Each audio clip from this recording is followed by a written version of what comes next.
Baik, bismillahirrahmanirrahim. Assalamualaikum warahmatullahi wabarakatuh. Apa kabar semuanya? Tentunya saya berharap baik-baik saja.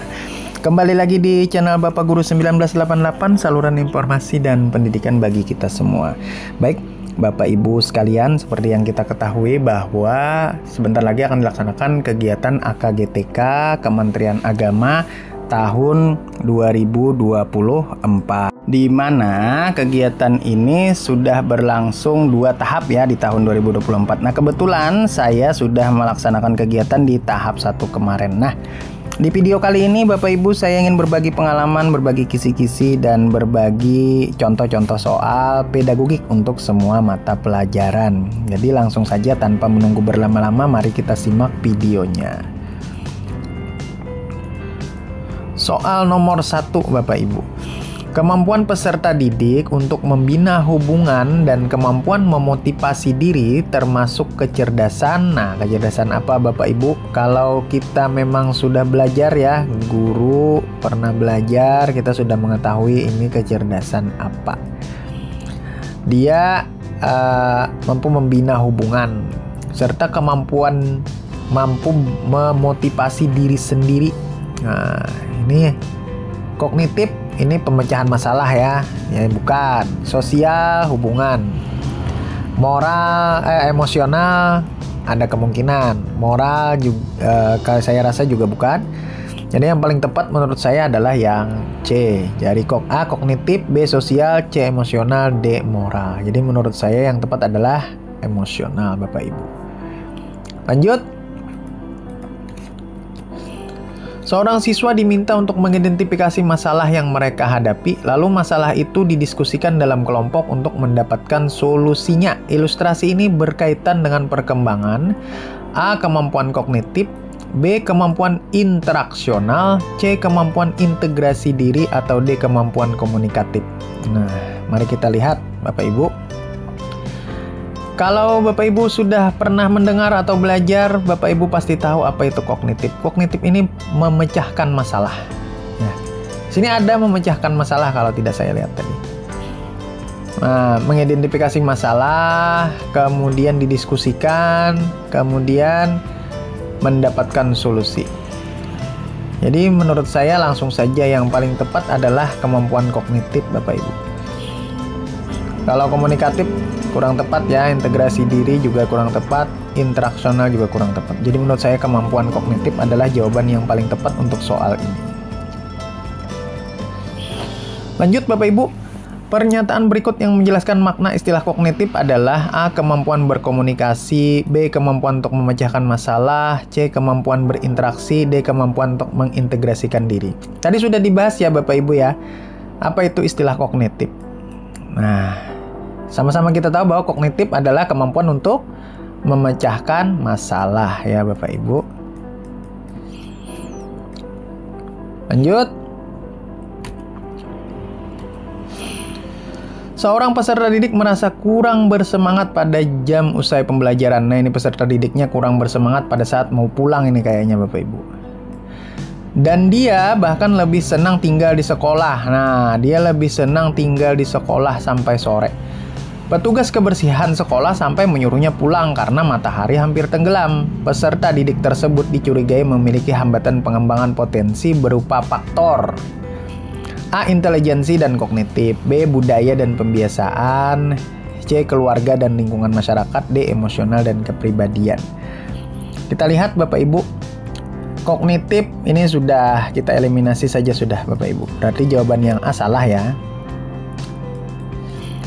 Budaya dan pembiasaan, tidak ada budaya di sini yang meminta atau terlihat bahwa setiap anak pasti kurang bersemangat pada jam usai pembelajaran. Pembiasaan tidak mungkin ya, masa kita sekolah membiasakan anak didiknya untuk berada di lingkungan sekolah sampai sore setiap hari mungkin ya. Jadi tidak ada keterangan juga di sini ada kegiatan ekstrakurikuler. Kemudian keluarga dan lingkungan ini ada kemungkinan ya Bapak Ibu. Emosional dan kepribadian. Nah, di sini mungkin saja kepribadiannya introvert, bisa masuk ya Bapak Ibu ya, kepribadian. Tapi di sini tidak ada dijelaskan tentang perasaan dia ya, Emosi dia tidak ada di sini, berarti tidak masuk ini. Jadi menurut saya jawaban yang paling tepat adalah dia malas pulang karena ada permasalahan di keluarga dan lingkungannya. Jadi menurut saya jawaban yang tepat adalah yang C. Lanjut Bapak Ibu. Peserta didik telah memiliki moralitas ya, memiliki moralitas yang benar-benar diinternalisasikan dan tidak didasarkan pada standar-standar orang lain. Nah, berarti dia ini tidak lagi melihat ke standar orang lain. Dia mengenal tindakan moral alternatif. Nah, dia sudah mengenal tindakan moral alternatif atau pilihan ya. Kemudian menjajaki pilihan-pilihan dan kemudian mampu memutuskan berdasarkan suatu kode moral pribadi. Hal ini merupakan contoh perilaku moral spiritual pada tahapan A. Penalaran pasca konvensional, B. Penalaran konvensional, C. Penalaran prakonvensional, atau D. Penalaran interkonvensional. Ini langsung saja Bapak Ibu saya berikan jawabannya, nanti kita bahas ya. Jawaban yang tepat menurut saya adalah penalaran pasca konvensional.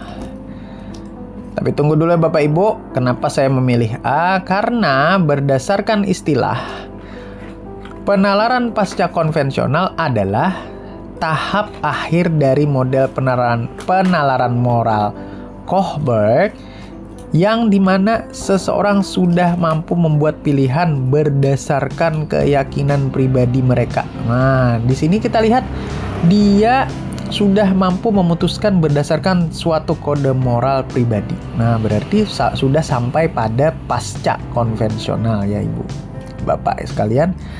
Dia sudah mampu membuat pilihan secara pribadi. Lanjut ya Bapak Ibu. Seorang peserta didik selalu ingin mendominasi dalam suatu kelompok belajar. Dia tidak memberi kesempatan anggota lain untuk mengemukakan pendapat.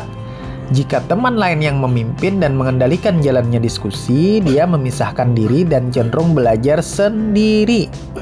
Peserta didik tersebut mengalami permasalahan dalam perkembangan. Nah, di sini kita melihat Bapak Ibu, dia selalu ingin mendominasi dalam suatu kelompok belajar. Kemudian di sini jika ada yang memimpin atau mengendalikan jalannya diskusi, dia memisahkan diri dan cenderung belajar sendiri. Mari kita lihat pilihannya Bapak Ibu. A. Sosial emosional, B. Kognitif, C. Moral, D. Spiritual. Kalau spiritual ini kita eliminasi sudah. Kemudian kognitif juga.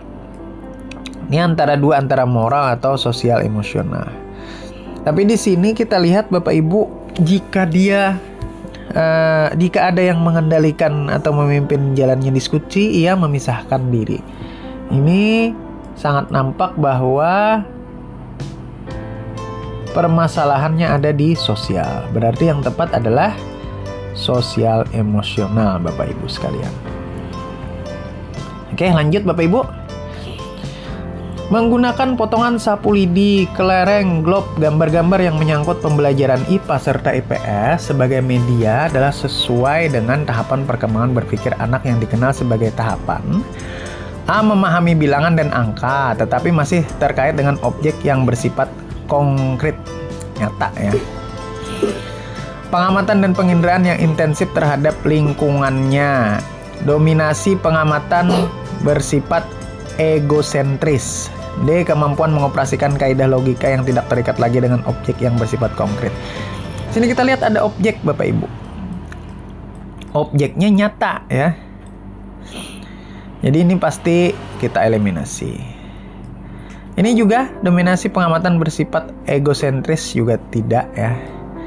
Kemudian ini pengamatan dan penginderaan yang berintensif terhadap lingkungannya. Nah, bukan lingkungan, tapi kita menyediakan objek secara nyata ya. Berarti jawaban yang tepat menurut saya adalah yang A ya Bapak Ibu.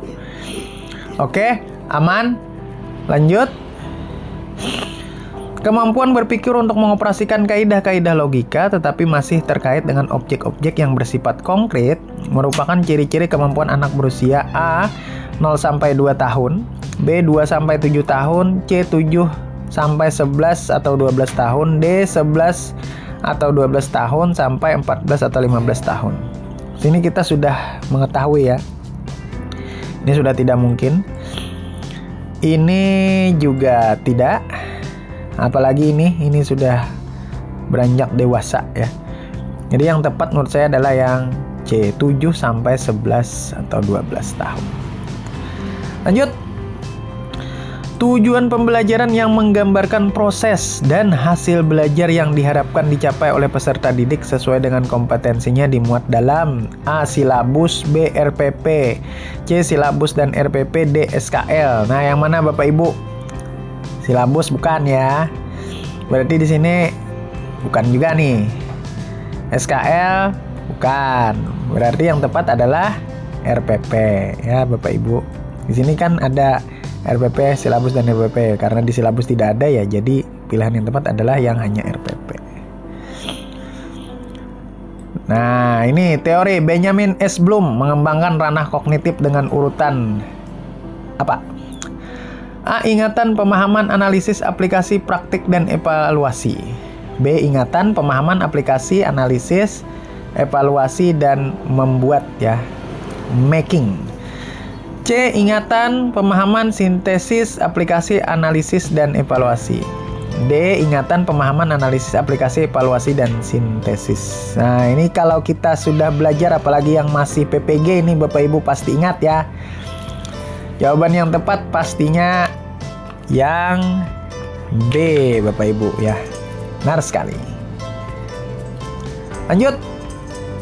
Ciri-ciri kelas yang menggunakan pembelajaran contextual teaching learning adalah sebagai berikut kecuali. Nah, ini kecuali kita sudah tahu CTL ini seperti apa Bapak Ibu. Dia menggunakan berbagai macam sumber, kemudian ada sharing dengan teman, gurunya harus kreatif, dan pengalaman nyata. Berarti salah satunya yang bukan itu pastinya yang D ya. Yang A sharing dengan teman, B guru kreatif, C pengalaman nyata, terakhir menggunakan satu sumber itu tidak mungkin sudah. Jadi yang tepat adalah yang D. Oke, terakhir Bapak Ibu.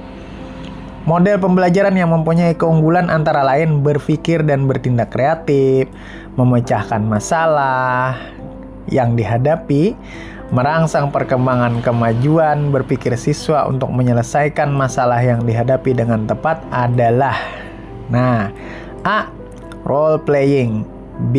Inquiry, C. Problem solving, dan D. Picture and picture. Di sini sudah kita lihat Bapak Ibu, ada kata kunci memecahkan masalah yang dihadapi secara realistis. Berarti jawaban yang tepat menurut saya adalah yang C. Problem solving. Jadi lihat kata kuncinya ya Bapak Ibu ya. Oke, itu saja yang bisa saya berikan Bapak Ibu. Kalau terlalu panjang nanti juga kemungkinan Bapak Ibu akan bosan untuk belajar. Terima kasih, semoga bermanfaat. Tentunya saya berharap Bapak Ibu mendapatkan hasil yang maksimal pada AKGTK tahap kedua. Terima kasih sudah menonton video ini, sudah mengklik, dan jika berkenan silahkan komen atau share. Jika ada jawaban yang dirasa Bapak Ibu kurang tepat dari saya, silahkan lempar di kolom komentar, kita akan diskusikan bersama-sama. Terima kasih Bapak Ibu. Salah hilap mohon maaf. Wabillahi taufiq wal hidayah. Assalamualaikum warahmatullahi wabarakatuh.